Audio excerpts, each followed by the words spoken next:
Are you wondering if the Continental RaceKing tires are actually any good and should you actually get these tires? Well, I can actually highly recommend them because I have these tires on 3 of my bikes essentially. And when it comes to the price for performance, these really, basically are probably the best out there.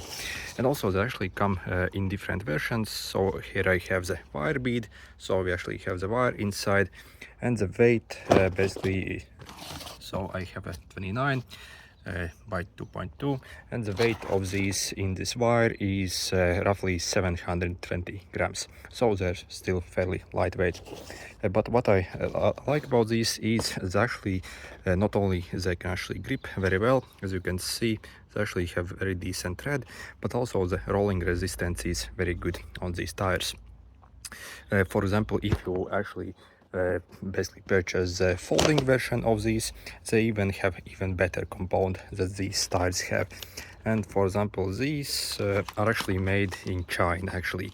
So, but the, as you can see, spec over here, and again made in China. But again, these personally I paid less than 15 euros per piece. So actually maybe like 13 euros, so again they're cheap.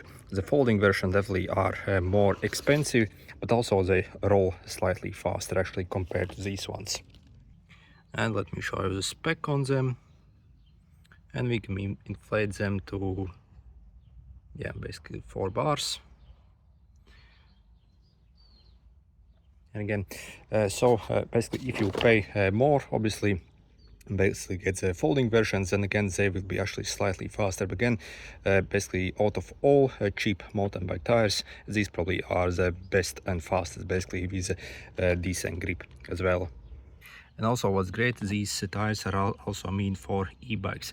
So I'm going to install these on my e-bike actually, but again I have used these on other bikes, and again they're absolutely great tires. When I actually use them, they feel very good on the road, and basically very stable. Yet still, if you actually take basically drive through some trail, again these still have actually very decent grip. But again, if you drive on concrete or maybe like asphalt, again you see the pattern is actually very good. So essentially only this part gets contacted with the ground, and they still provide very good rolling resistance anyway. So again, for this price, they're absolutely the best tires in the market, so nothing actually comes close to these from the tires I have tested. So I can actually highly recommend them. Anyway, good luck.